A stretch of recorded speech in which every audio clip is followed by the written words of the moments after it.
And for those just joining, hello, I'm Pastor Coco, and this is Kenrath. Hello.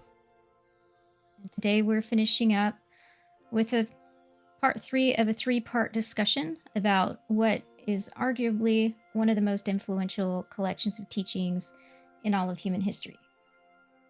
We gave you the study to go over in advance, as well as a list of questions to think about, and you can see those questions and a link to the study in the Bible app resource link that we just shared in the chat. And for those that are watching this later on YouTube, you can find the link in the description. And we also have additional notes and scripture references in that resource link for today's discussion if you want to follow along. So, to give a quick summary of what's happened so far in parts 1 and 2 of our discussions, we learned that Jesus' message was intentionally directed at the marginalized nobodies of first century Galilee, the poor in spirit, the meek and the powerless, the oppressed, and those mourning great loss. They were living under the oppressive thumb of the Roman Empire. And by intentionally bypassing the religious and the political elite, Jesus redefined their understanding of righteousness as something far greater than mere legalistic rule keeping. He also redefined their societal expectations of what it meant to have the good life. He taught that righteousness was a radical commitment to restoring right relationships with God and others. And he taught that the good life belongs to those who recognize their need for spiritual and relational wholeness. And then Jesus went on to give case studies on anger and lust and divorce to illustrate how our heart postures can be just as destructive as our outward actions. And at the core of these three case studies was the dehumanization of God's image bearers. When we reduce people down to objects to be destroyed or to be used up and discarded, we're reducing fellow image bearers of God into objects for our own selfish purposes or gain. And Jesus used the imagery of Gehenna and the Valley of Slaughter to illustrate the ultimate consequence of those who continue to treat others as anything less than fellow image bearers that they are. He was saying that when we do this, it will eventually turn back to consume and ruin us. And by giving these examples, Jesus is trying to reset our understanding of his commands, and he invites us to imagine a world defined by reconciliation, interdependence, and mutual respect. But this requires a radical shift in the internal state of our hearts. And then Jesus went on to give examples of how this internal transformation requires us to change how we treat others. Instead of retaliating or manipulating others, Jesus wants us to live with integrity. He warned against using loopholes to deceive and manipulate others. And he taught that a simple yes or no is the best way to treat others with honor. And when faced with evil or oppression, instead of responding with violence or vengeance, he taught us to instead respond in creative, subversive ways that reclaim human dignity and expose the injustice that's happening. He calls us to break the cycle of hate and violence and vengeance, which only perpetuates more hate and violence and vengeance. And Jesus also warned against hypocrisy in religious practices by giving examples of people using acts of giving and prayer and fasting to gain social status. Again, it's about the posture of the heart. If you love someone, you would want them to give you their attention and their love and not use you as a step stool for their own self elevation. And this is what God wants because he loves us. He's seeking a joyful and a close relationship with us. He doesn't want us to use him as a step stool to gain status for ourselves. He wants an intimate connection. And using religion to make your own name great ruins that relationship and misses the entire purpose of these practices. And one of the ways to gain the right heart posture is in how we pray. And Jesus gave the example of what we know as the Lord's Prayer to teach us this heart posture.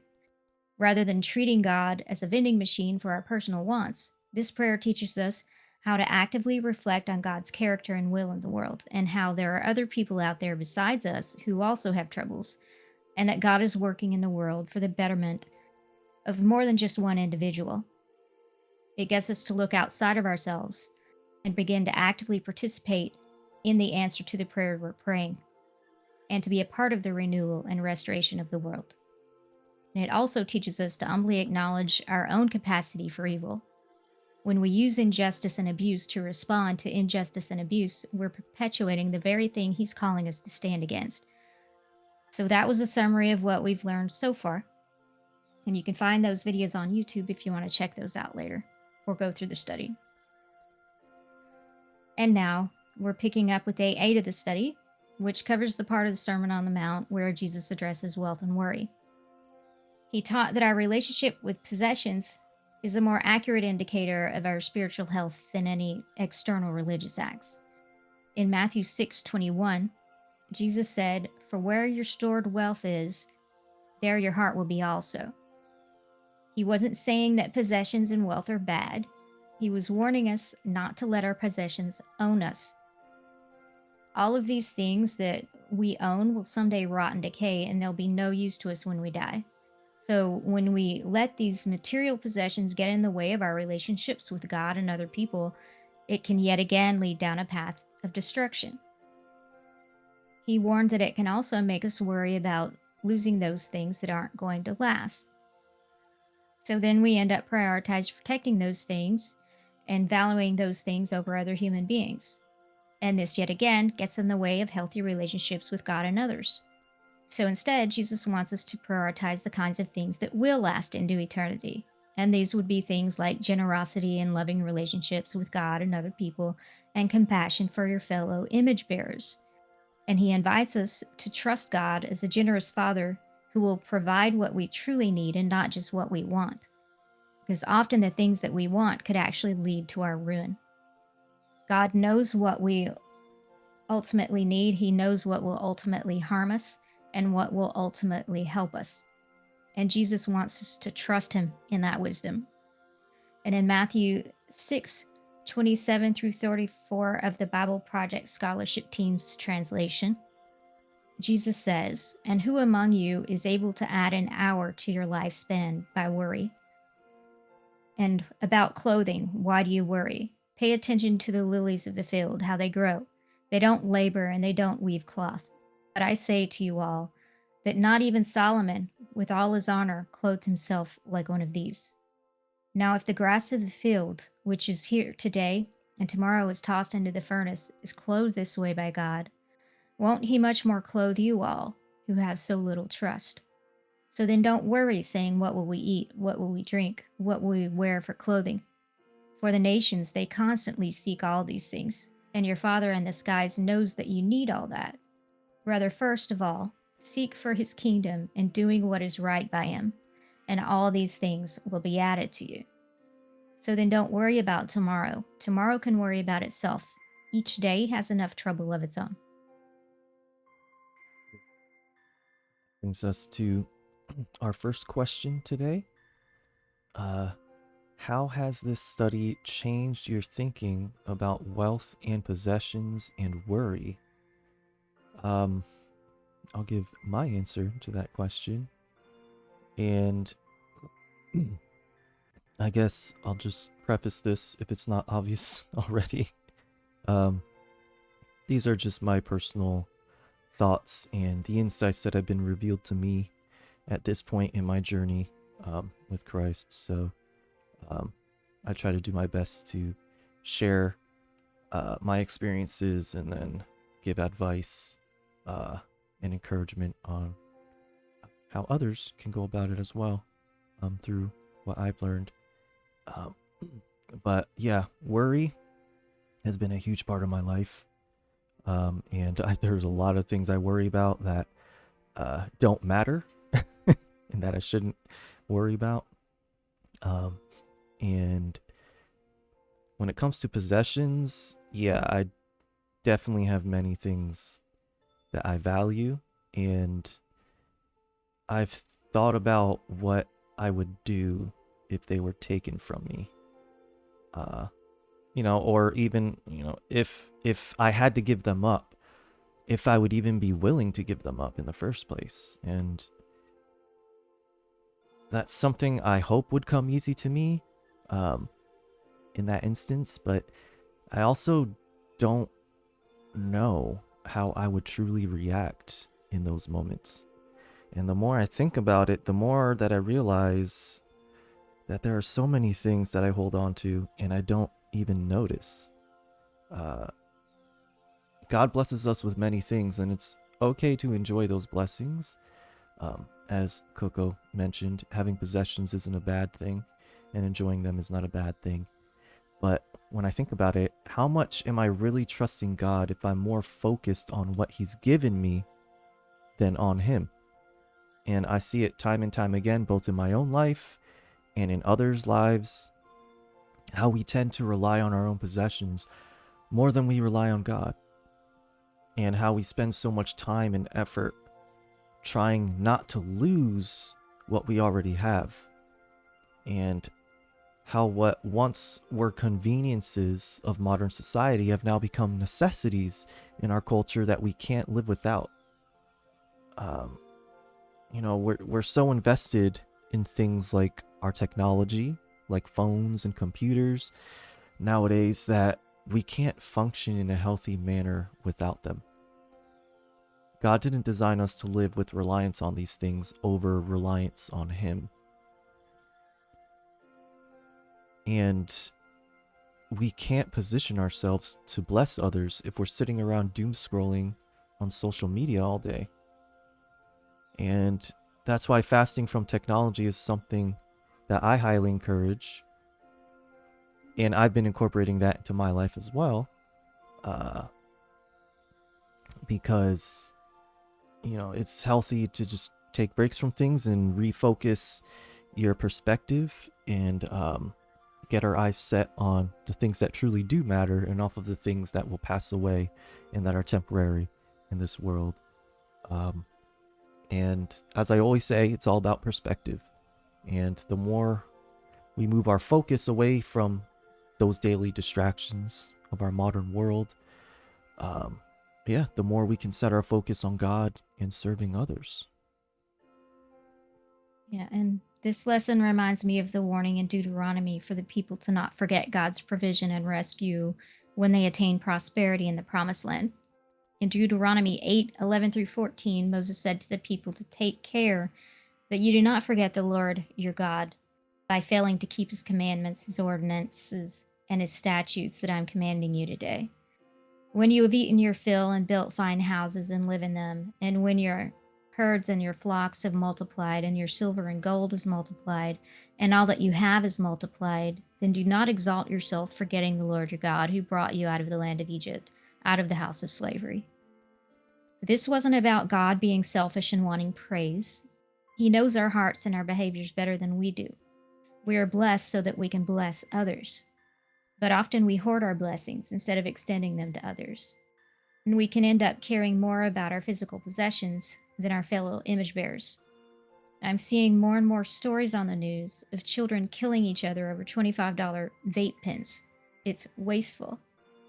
These things won't last, and they're nothing compared to a human life. We gain stuff and then we worry about losing it. And that worry is keeping us from living in the freedom and abundance that God wants for us.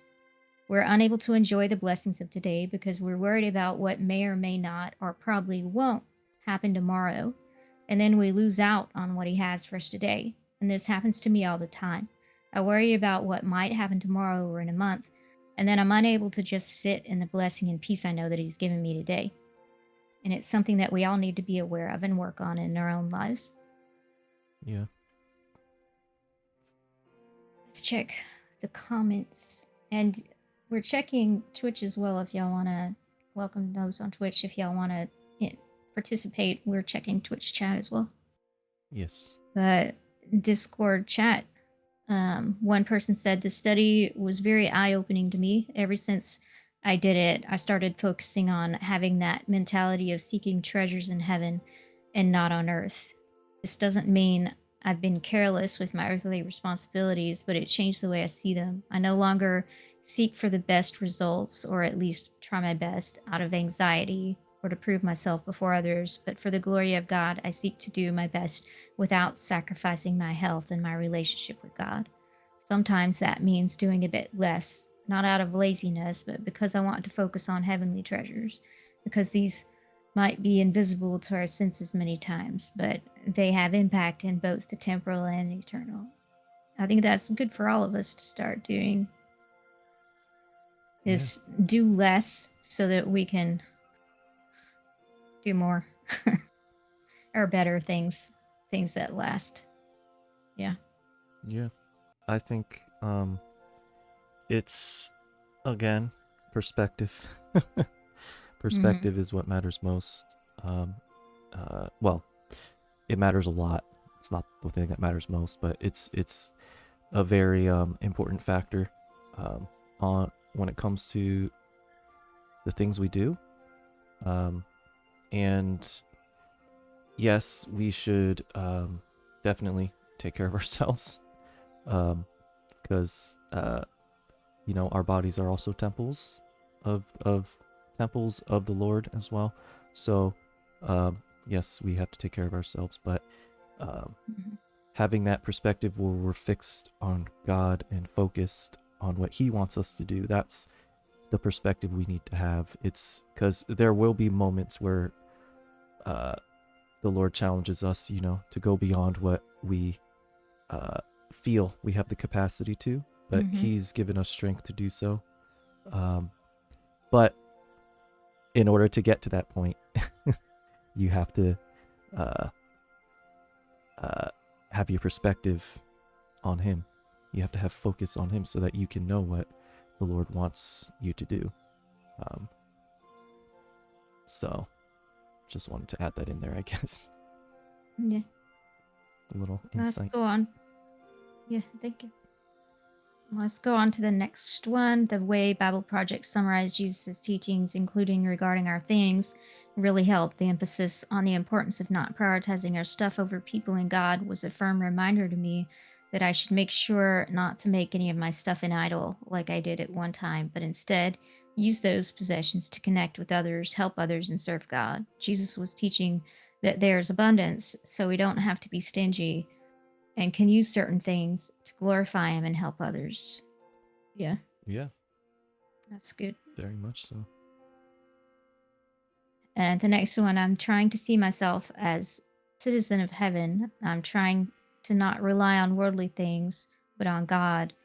But it is a process. I have no idea how I would react if I got everything taken from me. I can only hope that I would react with faith towards God. Yeah. Yeah. There's only not everyone is capable of being like Job in the Bible. Let's just say that. Well, even he cried out to God. I Yeah, mean, yeah, that's true. so um, I don't want to get on a tangent on that one, but No. I heard a video. I was listening to a video. I'll Mm. share it later if I remember. Okay, okay. From Tim Mackey about Job, um, Interesting. if I remember. So, and the last comment here: despite my poor decisions in life, I own many things, but I constantly put one thing on my mind. I put my trust in the Lord, and He will clothe me and feed me. I have a lot of physical possessions, but the treasures are that I'm being transformed by the Holy Spirit. Even if I lost all my possessions, I believe God will do these two things and provide for my needs. Yeah, Yeah. Yep. it's good. Uh, yeah, and so we will go on to the next You um, you can continue one. to write Yeah, answers if you you have. can continue to type them. Yeah, Yeah. I'll just get them later. And day 9 of the study covers the section where Jesus talked about judging others. A lot of people take this out of context, so to be clear, Jesus was referring to self righteous condemnation that's rooted in contempt for others. And again, it's this concept of dehumanizing other people and treating them as anything less than fellow image bearers. It's about looking down on others while elevating ourselves in our own eyes.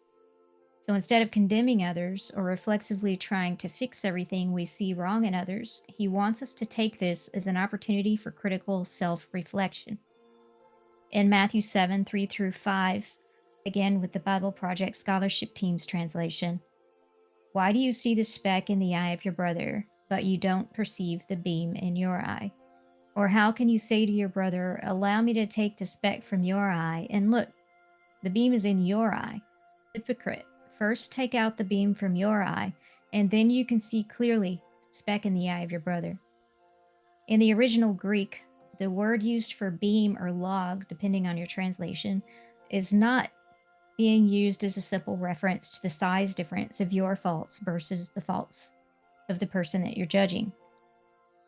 It's a large structural support beam used in rafters. It's used in the construction of buildings such as Solomon's Temple. So, in essence, Jesus is wanting you to stop and evaluate your own structural biases and false beliefs and blind spots and deal with your own issues before trying to fix someone else. And dealing with our own structural biases and foundational beliefs and blind spots will help us to be able to better discern what's actually going on in our own hearts. Because at the end of the day, it may turn out that you were the one in the wrong to begin with, and how you were viewing and treating and condemning your fellow image bearer. Jesus warned his listeners in Matthew 7:2, because with the judgment that you judge, you will be judged, and with the measure that you measure, it will be measured to you. And interestingly enough, this is actually referencing one of Aesop's fables, which would have been a big part of their ancient Greek pop culture. The fable it's referencing is called The Bull, the Lioness, and the Wild Boar Hunter, and I have a link in that resource list for you. The translations in the version I'm able to find vary pretty widely, but the basic message of the different versions is that those who inflict pain on others shouldn't be surprised when they experience similar suffering themselves, and don't complain about things that you yourself have done. So the people hearing this message would have recognized and understood that underlying meaning. And Paul also mentioned this in Romans 2:1. Therefore, you are without excuse, whoever you are, when you judge others. For in passing judgment on another, you condemn yourself, because you, the judge, are doing the very same things. And then Jesus uses a metaphor of pearls and pigs and dogs to serve as a warning about sharing wisdom with those who are unwilling or unable to value it. When we read this today, it can feel dehumanizing, but Jesus is using it as rhetoric to make a point. He's not declaring people as worthless or calling unbelievers pigs and dogs. It's not about the waste of the pearl, but about the fact that in the current state of things, the person receiving the pearl is not helped. Think about a time in your own life when someone's tried to push their beliefs or their opinions on you that you didn't agree with, and they wouldn't let up. How did you respond? Did you value it? Or did you turn around and tear them a new one? Jesus was using known metaphors of the day to urge his followers to use wise discernment in knowing when and how to represent his kingdom to others. Because if they aren't in a place where they're ready to hear what you're saying, you may end up pushing them away instead of drawing them closer to God. Mm, yeah, that's good. So that leads to question number 2. Are you taking your instinct to judge as an opportunity for critical self-reflection? And boy, this was a good question. It's a little too good. Yeah, it hits me pretty deeply, and I have a lot to say, but I going to focus because I do not want the tangent police to get me. Yes, So, you're still there, uh, tangent police. so in regards to this question, I am very guilty of silently judging others as if I'm in the right, more than I'd like to admit. But I found throughout the course of my life, almost immediately, the Lord convicts me and corrects me every time. Sometimes it takes a bit longer for me to realize, what I'm even doing. But it's very easy for me to get caught up in the moment. And for example, I try to win arguments for the sake of being right rather than for the sake of doing right by God and others. And that's especially easier to do online, where everyone is behind the safety and comfort of a screen, which actually makes me think of all these internet comments and debates. There are so many comments I see online that I vehemently disagree with, but I stop myself from engaging, and I'm learning to practice introspection in those moments and looking inward at my own life and actions. Uh, it's our job to live and lead by example, yes, but it's not our job to change anyone's heart or mind. We're to sow good seeds in people through encouraging and loving actions, and then tend to and water the seeds that the Lord brings in our path. But it's not our job to determine the outcome of those seeds. Our actions definitely affect the outcome, but the outcome is truly only determined by God. And before I learned any of this, I first learned how stupid I was being through Proverbs 12:1, which says in the Amplified Version, it says, "Whoever loves instruction and discipline loves knowledge, but he who hates reproof and correction is stupid." And that's me. So, yeah, don't be stupid like me, or like I was, and I still am sometimes, but I'm working to overcome that by the grace of God. So, yeah, all of this boils down to this main thing that's been revealed to me. It's that if you're not willing to receive the same reproof and correction that you're so willing to dish out on others, then you're truly missing the mark of love. Yeah. I used to judge every person I saw doing something wrong on the news, and I still catch myself doing that sometimes. But over time, as I've grown, I've started to self reflect when I see these things happen. And now I look at my own past and I see how only a few wrong choices could have led me to that exact same position. And I thank God for his guidance and I pray for the people involved. Most of the time, I'm still very much guilty of judging the judgers. And I bring up C.S. Lewis's quote about opposite errors a lot. We get so dead set against what someone else is doing that we end up falling into the opposite error, which is actually the exact same error. We're blind to it and we don't see it when we're doing it. But we're so blinded by our hate for the thing that we're so against that we become ineffective and we can possibly end up spreading harm instead of good. I recently heard the background story of a person who wrote one of the most popular and most harmful Christian books on marriage in the United States. And what I found is that his unresolved traumatic experiences of domestic violence in his own childhood had a direct influence on the conclusions he made about how marriage should work. And what he was claiming to be a revelation from the Holy Spirit was actually his own unresolved trauma at work, warping his thinking. And I don't want to give the details and start a big debate. I don't want to distract from the point that I'm trying to make. The point I'm trying to make is around what Jesus said about the foundational structural biases in our belief systems. If you haven't dealt with your own internal issues and trauma and faulty belief systems, you are very much in danger of spreading harm instead of healing. So, all of us, including me, need to pay attention to the things that are triggering us, whether that be PTSD triggers or offense and anger triggers. We need to pay attention to when that's happening and take a step back to see what we can learn about ourselves and our own unresolved issues from that experience. Acknowledge and deal with those unresolved issues, and maybe then we'll be in a place where we can bring healing to other people instead of harm. Yeah, that's good. Check the chat.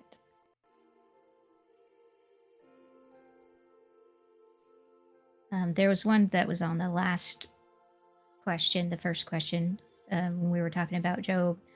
In trials, we try to isolate, but Job had his friends there to support him, even if they were just sitting with him.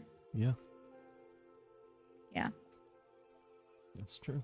So, yeah, again, the question for question 2 that we're talking about is, are you taking your instinct to judge as an opportunity for critical self-reflection? And one person said, I'm working on it. It's pretty challenging in certain occasions, but when I have done it, it does bring great results. I don't only avoid unnecessarily conflicts with others, but I get the chance to think deeply about why even that instinct to judge came up in the first place, and if it's actually pointing to something I have to work on myself. Yeah, exactly. Yeah.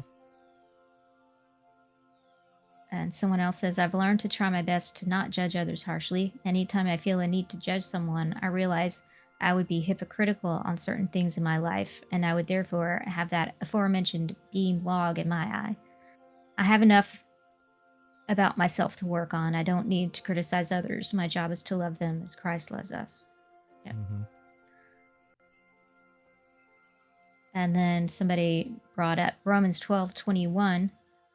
Do not be overcome by evil, but overcome evil with good. Yeah.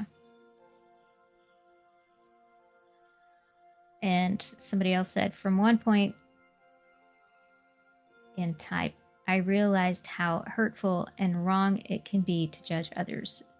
Since then, I'm trying to not do it. I got better at it, but still fall from time to time. But I'm grateful I usually realize what I'm doing and try to fix it if possible, like apologizing.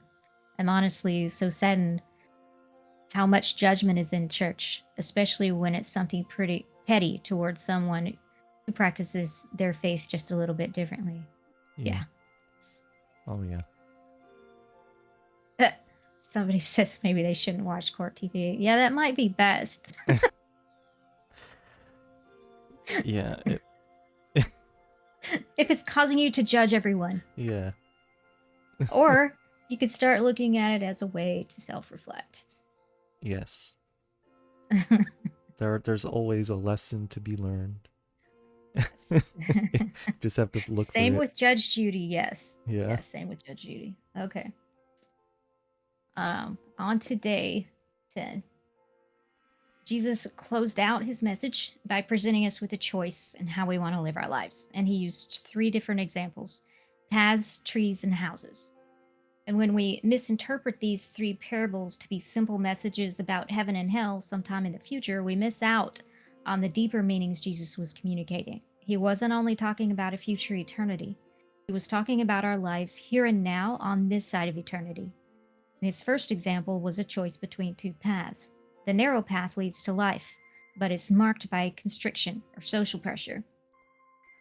This more difficult path requires people to live intentionally with self-discipline and discernment, whereas the wide path, where you live the way you want, or you just follow what everyone else is doing without any regard for how your life affects those around you, that easy path leads to ruin and destruction, not only for you, but possibly even those around you.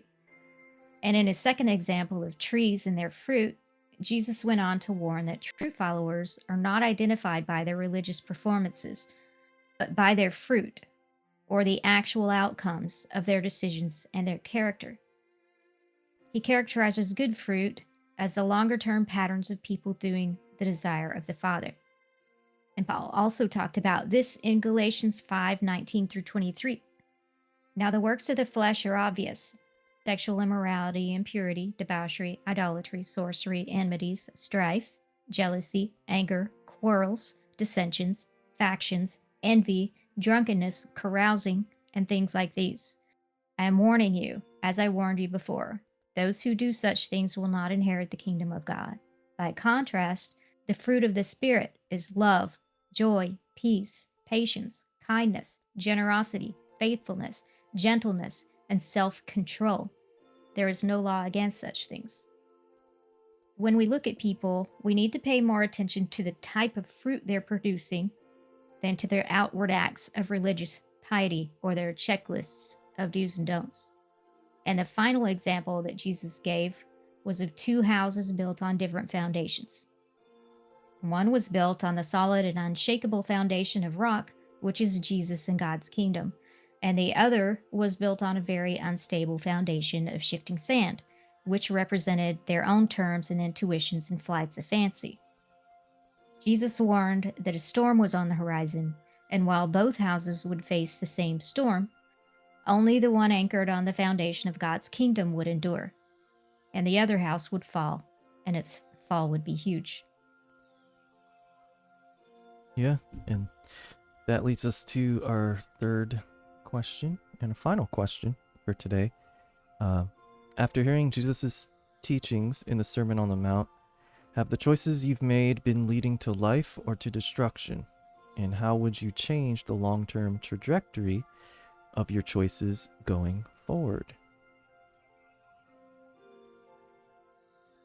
Um, well, honestly, for my answer, I've done both.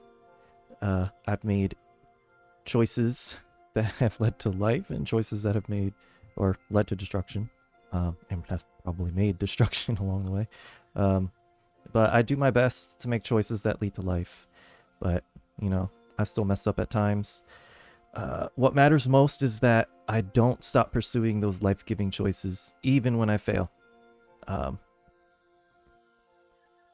I don't dwell on it. I choose to not let the destructive choices pull me away from pursuing righteousness. We will all mess up and we will all sin at times, but it's our heart posture and our fruit that matters most. If we're concerned about our own fruit and doing right by God and others, then we'll become more likely to make choices that lead to life over destruction. How we let God work in our lives is always our choice. The Lord is always speaking, He's always working and moving, but it's up to us to listen and follow. And it's because of this that I seek to be known by Christ more than be known by people, because only Christ can truly save me. No one else can. And the narrow gate that leads to life, it's definitely not an easy path to walk. But it's easy to choose destruction because the gate is wide. And if you ever find yourself walking that path of destruction, the good news is that there's a way out. You can repent and turn to the path that leads to life. You can't change the choices that you've already made in the past, but you can decide what to choose right now. And that's something that I've come to realize over the course of my life. Dwelling on the past only delays me from making choices that will better my future. So I'd rather let the past go and give it to God and do my best to make righteous choices in every moment for the betterment of myself and others. And I still have areas to work on, as we all do. And lately, I've been asking God to show me the kind of fruit I'm producing. And what God has been showing me is giving me hope.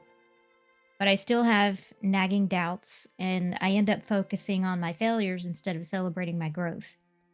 And when I look at my life currently, I can see that I'm constantly making decisions to sacrifice what I want to do for what I need to do for the long term. Now, I would much rather spend my nights and weekends playing video games or doing hobbies, but I often spend them in ministry meetings or working on the next service. And when things get particularly busy or difficult, I will often want to give up and just go back to the easy life. But I can't in the end because I know it's not worth it. I know that it will affect others, and I know that it will hurt my relationship with God. And I'll miss out on the greater things that will last not only throughout this life, but also throughout eternity. Let's check the chat. And somebody did say, which is a good point, would like to point out that when we analyze other people's fruits, we shouldn't take a posture of judgment, but discernment. Exactly. Yeah. Self reflection as well. Mm-hmm. That's good. That's a very good point. Yeah. Very good point. And so the question again, after hearing Jesus' teachings in the Sermon on the Mount, have the choices you've made been leading to life or to destruction? How would you change the long-term trajectory of your choices going forward? And one person said, I know I've definitely made poor choices in the past, but now I try to learn from them and to pursue God and his righteousness. A righteous man or woman falls down 7 times and gets up 8. I want to be a light in the world, love him and love others. So I must pray to be vigilant and not make poor choices to the best of my ability.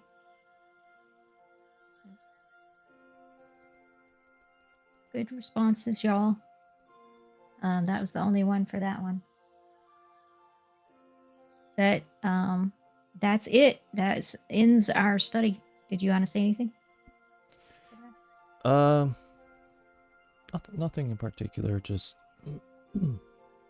that I hope and pray that um, everyone who's been going through this study with us, and also, you know, those who haven't but are here listening, can really take these insights, or this insight, to heart, um, because it's something that we all deal with.